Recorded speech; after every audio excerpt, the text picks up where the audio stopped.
वो आगे आ जाते हैं, सालियां चिल्ला रही नहीं जीजू 1 लाख 1 लाख 1 लाख। जो सबसे शराबी दोस्त होता है वो आगे आ जाता है 1 लाख। भैया 6000 में तो रशियन आ जाती, क्या बात कर। 6000 में रसियन मिल रही है भाई। ये वाक्य सोशल मीडिया पर मजाक बनकर वायरल हुआ, लेकिन इसमें छुपी हुई सच्चाई सिर्फ एक वायरल मीम की नहीं है। यह समाज की उस जड़ मानसिकता को उजागर करता है जहां पर गोरा रंग श्रेष्ठता का प्रतीक है और सांवली त्वचा को हीन भावना का शिकार बना दिया जाता है। लेकिन यह सब शुरू कहां से हुआ? आखिर किसने तय किया कि गोरा ही बेहतर है? क्यों टिंडर जैसे एप्स में स्किन टोन के आधार पर लेफ्ट स्वाइप और राइट स्वाइप होते हैं? और आखिर क्यों आज भी शादियों में गोरी बहू ही ढूंढी जाती है? चलिए एक ऐसी यात्रा पर चलते हैं जहां पर इतिहास, बॉलीवुड, सोशल मीडिया और समाज की मिलावट से बने हुए इस रंग भेद के बीच 6000 में रसियन। ये डायलॉग सिर्फ एक मजाकिया पंचलाइन नहीं था, ये एक वायरलिटी थी जिसने भारतीयों की गहराई से जमी हुई रंग भेद मानसिकता को उजागर कर दिया बिना किसी इंटेलेक्चुअल फिल्टर के। यह वाक्य वायरल हुआ एक सोशल मीडिया रील से जहाँ पर एक भारतीय लड़का दावा करता है कि उसने मात्र 6000 रुपए में रूस से यानी कि रसिया से एक लड़की ले आई जैसे कोई सामान हो। उसके बाद हर जगह मीम्स, मजाक, रील, स्पूफ वीडियो और यहाँ तक कि रिमिक्स्ड गाने भी बने। 1000 ओयो में देंगे रसियन 6000 में। लेकिन कोई ये नहीं सोच रहा कि ये वाक्य अपने भीतर की एक सामूहिक हीन भावना, नस्लीय झुकाव और पोस्ट कॉलोनियल मानसिकता को कैरी कर रहा है। अब सबसे बड़ा सवाल, हम भारतीय गोरी त्वचा को इतना ज्यादा महत्व आखिर क्यों देते? आखिर इसकी जड़ें कहाँ से हैं? इसका उत्तर छुपा हुआ है भारत की औपनिवेशिक इतिहास और सांस्कृतिक कंडीशनिंग में। जब ब्रिटिशर्स का भारत पे शासन था 1858 से लेकर 1947 के टाइम पर, उन्होंने अपनी गोरी चमड़ी को सुपीरियोरिटी सिंपल की तरह पेश किया। अंग्रेज की भाषा, उनके कपड़े, उनकी लाइफस्टाइल को भारत में एलाइट कल्चर माना जाता था। धीरे धीरे ये धारणा बनी कि गोरी त्वचा इज इक्वल्स टू शक्ति, पैसा, स्टेटस और एजुकेशन। इसी सोच ने भारतीयों के मन में सेल्फ लोथनिंग का बीज बो दिया, मतलब अपने रंग, अपनी बोली और संस्कृति को हीन समझना। भारत में हजारों साल पुराने वर्ण व्यवस्था में भी रंग का एक संकेत छुपा हुआ है। उज्ज्वल वर्ण या गौर वर्ण को ब्राह्मण जैसे उच्च वर्गों से जोड़ा गया, जबकि शूद्र और दलित समुदायों को कृष्ण वर्ण या श्याम वर्ण कहा जाता रहा। यही कल्चरल प्री कंडीशनिंग आज भी सबकॉन्शियस लेवल पर जिंदा है दोस्तों। गोरी heroine is equals to desirable, गोरापन इज इक्वल्स टू सफलता, प्यार, शादी, नौकरी। 1970 से लेकर आज तक गोरी गोरी लड़कियों के पीछे हीरो भाग रहा होता है, दुल्हन वही जो फेयर एंड लवली लगाए। रिजल्ट इसका क्या हुआ कि भारत की फिजिक में white is equals to worthy और dark is equals to dirty and poor का इक्वेशन बैठ गया। 6000 में रसियन, ये सिर्फ रंग का फेटिस नहीं बल्कि पोसेशन की भावना है। इस वाक्य में दो गहरी बीमारियां छुपी हुई है दोस्तों। Number 1, racial fetishization. इसका मतलब होता है गोरी is equals to fantasy, foreign is equals to superior, women is equals to product. यानी यह सिर्फ रंग भेद नहीं बल्कि औरतों को वस्तु समझने की एक बहुत बड़ी नीति बन चुकी है। और नंबर 2, हाइपर नेशनल इंफीरियोरिटी। हमारे देश की लड़कियां नहीं मिली, लेकिन देखो फॉरिजनर मिल गई और वो भी सस्ती। ये सोच बताती है कि व्यक्ति अपने ही समाज को कम ताकतवर मानता है, रंग के आधार पर, जाति के आधार पर और जेंडर के आधार पर। एडवर्ड सैड अपने चर्चित सिद्धांत ओरिएंटलिज्म में बताते हैं कि कैसे पश्चिम समाज में गंदा, काला और पिछड़ा दिखाकर अपने को पूर्ण गोरा, विकसित और श्रेष्ठ सिद्ध किया। अब जरा कल्पना कीजिए यहाँ पर जब ये ओरिएंटलिज्म रिवर्स होकर भारत में पनपता है तो भारतीय खुद को नीचा और विदेशियों को श्रेष्ठ मानने लगते हैं। थोड़ा यहाँ पर इसके इतिहास के बारे में भी जान लेते हैं कि आखिर ये चीज आई कहाँ से। भारत में वर्ण व्यवस्था हजारों साल पुरानी है, लेकिन उसमें रंग नहीं, कर्म महत्वपूर्ण थे। परंतु मुगलों और अंग्रेज आने के बाद रंग भी सामाजिक पायदान का एक हिस्सा बन गया। अंग्रेजों के दौर में गोरापन सत्ता का प्रतीक बन गया। व्हाइट मैन्स बर्डन जैसी अवधारणाओं ने इस सोच को और मजबूती दी और गोरे श्रेष्ठ है, काले नहीं। इस सोच ने भी, यही सोच हमारे समाज में इतनी गहरी घुसी कि आज भी शादियों गोरी लड़की चाहिए लिखा रहता है, जैसे कि लड़की नहीं कोई फेयर एंड लवली का पैकेज हो। और यहाँ पर बॉलीवुड ने भी हमेशा इस रंग भेद को ग्लैमरस बनाया। चिटिया कलाइया से लेकर गोरी गोरी और फेयर एंड लवली का जलवा, यहाँ सब जगह पर एक ही चीज छाई हुई रहती थी, गोरी चमड़ी। हर गाने, हर डायलॉग में गोरेपन को सुंदरता का पैमाना बना दिया गया। गंभीर बात तो यह थी कि काली लड़की अगर नायिका होती भी थी तो यहाँ उसे विलेज गर्ल दिखाया जाता था या फिर उसका मेक ओवर करके उसे गोरा बनाया जाता था, जैसे काली त्वचा कोई बीमारी हो। जब सिनेमा पर ऐसा प्रभाव हो तो फिर टिंडर पर कोई कैसे उम्मीद करे कि लोग अपने दिमाग या फिर स्वभाव को अहमियत देंगे। शादी ब्याह का कल्चर भी थोड़ी देर पहले मैंने बताया, उसको थोड़ा सा डिटेल में एक्सप्लेन करता हूँ। यहाँ पे लड़का थोड़ा सा हमारा सांवला है, लेकिन हमको बहू चाहिए एकदम गोरी और दहेज भी हमें ज्यादा चाहिए, फोटोज भेजिए पर बिना फिल्टर के। ये सब सुनते ही लगता है कि शादी नहीं, कोई सौदेबाजी यहाँ पर हो रही है। भारत की मैट्रिमोनियल साइट्स हो या फिर शादी में बैठने वाले रिश्तेदार, सबका पहला सवाल यही होता है, लड़की का रंग कैसा है। सांवली लड़की अक्सर रिजेक्शन का शिकार हो जाती है,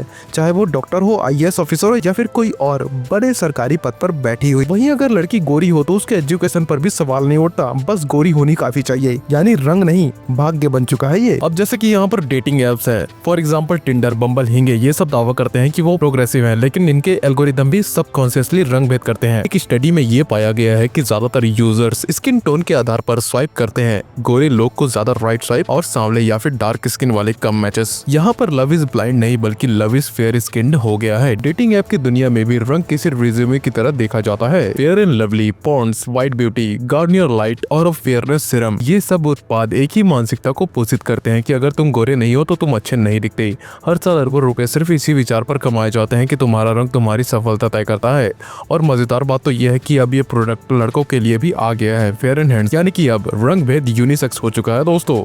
और आपको यहाँ पर बताता चलूं कि सोशल मीडिया भी रंग भेद की नई मंडी बन चुकी है। सोशल मीडिया को हम सब ने आजादी की जगह समझी है, जहाँ पर हर कोई अपनी पहचान, अपनी असलियत लेकर सामने आएगा। लेकिन हकीकत तो यह है कि इंस्टाग्राम हो या फिर यूट्यूब या फिर टिकटॉक हो या फिर टिंडर, ये प्लेटफॉर्म असल में डिजिटल रंग भेद की मंडी बन चुकी है, जहाँ गोरी चमड़ी एक करेंसी बन गई है और डार्क स्किन वो या तो नीची एस्थेटिक है या फिर अंडरडॉग इंस्पिरेशन। आज आप चाहे इंस्टाग्राम खोलो या फिर टिकटॉक, वहाँ 90% फिल्टर क्या करते हैं, स्किन को स्मूथ, स्किन को फेयर, नोज को साफ, लिप्स को पिंक और चिक बोन्स को लिफ्ट, यानी कि हर फिल्टर का कोर एजेंडा यही है, तुम जैसे हो वैसे नहीं दिख सकते, गोरे और शार्प दिखो तभी तुम डिजायरेबल हो। और यही सोच वायरल होती है दोस्तों। यहाँ पर इनका ऑब्जर्वेशन ये होता है कि नेचुरल स्किन फिल्टर फ्लॉप कर दिए जाते हैं, टैन या फिर ब्राउन लुक वाले फिल्टर भी एल्गोरिदमिकली बूस्ट नहीं किया जाता। Whitening filter, Korean skin filter या फिर पेरिस ग्लो जैसे नाम वाले फिल्टर ट्रेंड में आते हैं। यह सिर्फ एस्थेटिक प्रेफरेंस नहीं बल्कि एल्गोरिदमिक कलरिज्म है। सोशल मीडिया पर रियलनेस की बात तो होती है, लेकिन रियल स्किन टोन या फिर वाले क्रिएटर को लो एंगेजमेंट मिलता है और कई लड़की या फिर लड़का अपने डार्क स्किन में रील बनाता है,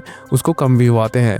गोरे फिल्टर लगाकर वीडियो डालता है कोई अगर तो उसको एल्गोरिदम पुश कर देता है। और यहाँ पर ये क्रिटिकल कंडीशन भी बन जाता है, जो दिखता है वही बिकता है और जो बिकता है वो सिर्फ गोरी चमड़ी होती है। हार्वर्ड और MIT जैसे संस्थाओं में हुए रिसर्च ये बताते हैं कि अगर इंसान के मन में रंग भेद है तो उनके बनाए एल्गोरिदम भी गोरी त्वचा को ज्यादा एंगेजिंग मानेंगे। फेसबुक, टिकटॉक, इंस्टाग्राम के AI टूल खुद ब खुद फेयरनेस टोन्स को हाईलाइट करने लगते हैं। यह ऑटोमेटेड डिस्क्रिमिनेशन है जिसे कोई जानबूझकर नहीं कर रहा, लेकिन सबका नुकसान हो रहा है। और जो लोग यहाँ पर दिन भर इंस्टाग्राम में अपनी डार्क स्किन को फेयर फिल्टर से छुपाते हैं, वह धीरे धीरे अपनी असल पहचान से नफरत करने लग जाते हैं। Depression, body dysmorphia, filter addiction, skin lightening treatment, ये सब उसी मेंटल ट्रैप के हिस्से हैं। सोशल मीडिया एक ऐसा मिरर बन चुका है जिसमें हम तब तक खुश नहीं होते जब तक अपनी शक्ल बदल ना दे। अब मान लो कि एक सांवली लड़की या फिर लड़का जब खुद से प्यार करने की कोशिश करता है तो समाज उन्हें बार बार बताता है कि वो कमतर है। आत्मसम्मान पर हमला होता है यहाँ पर, और यहीं पर आत्मसम्मान पर बहुत बड़ा हमला होता है। मेंटल हेल्थ पर इसका गहरा असर होता है, जैसा कि मैंने पहले भी बताया। Depression, body dysmorphia, low self esteem. कई युवा कॉस्मेटिक ट्रीटमेंट की तरफ भाग रहे हैं, केमिकल पिल, स्किन ब्लीचिंग और इन्हीं की तरह कई सारे और तरीके, ताकि वो समाज की गोरी सुंदरता वाली परिभाषा में फिट बैठ सके। अब सबसे बड़ा सवाल यहाँ पर यह आता है कि हमारे समाज में क्या बदलाव मुमकिन है या फिर नहीं। देखो यार, रंग भेद एक बीमारी है जो हमारी सोच में छुपी हुई है। स्कूल की किताबों में नहीं, परियों की कहानी में है, टीवी की विज्ञापन में है, शादी के रिश्ते में है, सोशल मीडिया के रील्स में है और कभी कभी हमारे अपने मजाक में भी है। ये इलाज वहाँ से शुरू हुआ था जहाँ पर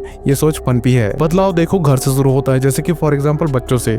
बच्चों को कभी ये मत सिखा धूप में मत खेलो, काले हो जाओगे। गोरी लड़की मतलब सुंदर लड़की, लड़का गोरा हो तो लड़कियां पागल हो जाती है, ऐसे उन लोग को मत सिखाओ। ये बातें मजाक लगती है, लेकिन यही उनकी पहली सीख होती है कि गोरा मतलब बेहतर। अब यहाँ पर एग्जैक्टली बदलाव कैसे लाए? बच्चों को डाइवर्स कार्टून दिखाया, brown toned Elsa, dark skinned super heroes.